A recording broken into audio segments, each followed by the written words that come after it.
Anatomie du cœur. Le cœur est un organe complexe, fascinant et essentiel à la vie. Cet organe musculaire très puissant, situé au centre du thorax, entre les deux poumons, est véritablement le moteur de la vie. Il est pratiquement infatigable et fait circuler le sang dans tout le corps, à chaque instant, sans relâche. La partie gauche du cœur propulse le sang des artères remplies d'oxygène qui provient directement des poumons.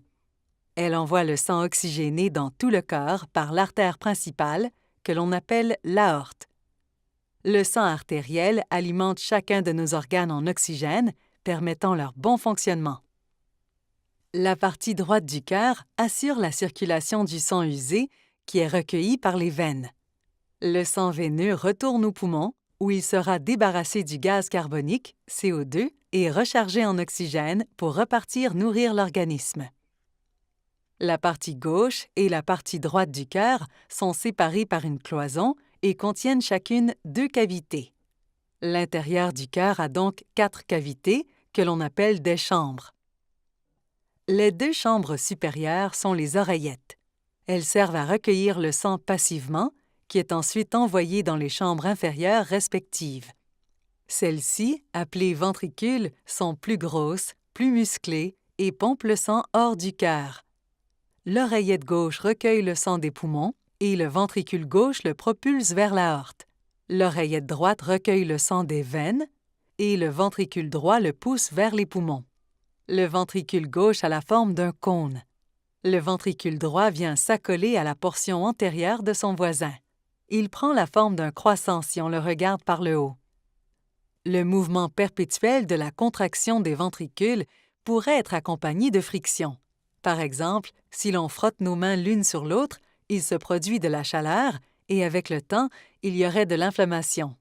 Cependant, il n'en est rien, puisque pour éviter toute friction, le cœur baigne dans un liquide lubrifiant à l'intérieur d'une pochette étanche qu'on appelle le péricarde. Le cœur est un muscle qu'on appelle aussi le myocarde. Les chambres cardiaques et les gros vaisseaux prennent leur attache sur un squelette fibreux, c'est-à-dire une structure rigide. Le squelette du cœur est constitué de 4 anneaux fibreux ou cercles tendineux. Le cœur s'articule autour des 2 anneaux les plus gros. Les oreillettes et ventricules droit et gauche s'y attachent. Ces 2 anneaux sont également le point d'attache des 2 valves auriculo-ventriculaires. Les gros vaisseaux du cœur sont l'aorte, qui amène le sang oxygéné vers le corps, et l'artère pulmonaire, qui envoie le sang usé vers les poumons. La base fibreuse de ces gros vaisseaux prend son départ sur les 2 autres anneaux tendineux auxquels les valves tricuspides sont attachées. Une pompe pour la vie. Le cœur possède 4 valves qui permettent d'assurer une circulation sanguine dans le bon sens, sans retour vers l'arrière. Les 2 valves cardiaques sont la valve pulmonaire et la valve aortique. Elles sont situées à la base des gros vaisseaux, soit à la sortie des ventricules. Ce sont des valves tricuspides, c'est-à-dire qu'elles sont formées de 3 cupules attachées sur l'anneau. Elles séparent respectivement l'artère pulmonaire du ventricule droit et l'aorte du ventricule gauche. Les cupules sont des sortes de pochettes extrêmement souples qui se replient contre leur anneau à l'éjection du sang par les ventricules. Après l'éjection, la colonne de sang tente un retour vers l'arrière en raison de la diminution de pression et de l'effet de succion créé par le relâchement du ventricule. Cette tentative de retour en arrière fait rouvrir les cupules, bloquant le sang et rendant la valve étanche. Les 2 valves auriculo-ventriculaires séparent les ventricules des oreillettes.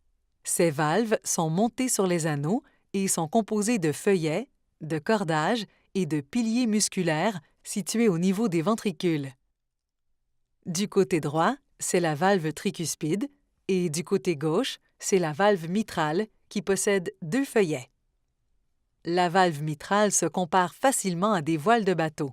Les feuillets sont attachés à l'anneau fibreux du squelette cardiaque, alors que le rebord libre possède des cordages attachés aux piliers musculaires des ventricules. Cette configuration permet à ces valves d'être étanches, empêchant le retour du sang vers les oreillettes. Lorsque les ventricules se contractent, la pression générée par le muscle repousse le volume sanguin vers le haut, fermant ainsi les feuillets. Les feuillets sont retenus par les cordages qui les empêchent de se replier dans les oreillettes. Ainsi, la seule voie de sortie du sang se fait à travers la valve pulmonaire, à droite, et la valve aortique, à gauche. Le cœur possède un système électrique fascinant qui lui est propre pour synchroniser sa contraction de façon efficace. Le chef d'orchestre de ce système électrique est situé tout au haut du cœur, au niveau de l'oreillette droite. C'est un îlot de cellules appelé nœud sino-auriculaire, qui est en fait le stimulateur cardiaque naturel du cœur. Il amorce tous les battements du cœur et détermine la fréquence cardiaque. La transmission entre les oreillettes et les ventricules n'est possible qu'à un seul endroit. C'est un autre îlot de cellules, appelé nœud auriculo-ventriculaire, qui joue le rôle de douanier électrique. Il laisse passer l'électricité des oreillettes et détermine la fréquence cardiaque maximale en conditions normales. Une fois que l'électricité a traversé le nœud auriculo-ventriculaire, elle est transmise au ventricule droit et gauche à travers deux branches, deux fils électriques spécialisés, c'est-à-dire à conduction rapide. Cette transmission électrique organisée dans les ventricules permet au cœur de se contracter du bas vers le haut et de chasser le sang vers les valves pulmonaires et aortiques. Pour assurer d'oxygéner le muscle cardiaque, le cœur possède deux artères coronaires, la gauche et la droite. Les artères coronaires se ramifient pour entourer le cœur sur toute sa surface externe et ont pour rôle de vasculariser le muscle cardiaque. Elles prennent naissance au début de l'aorte. Elles se divisent ensuite en de multiples branches qui vont pénétrer dans le muscle pour irriguer l'ensemble du cœur. Allez sur icardio.ca pour découvrir une multitude d'informations au sujet de la santé cardiaque.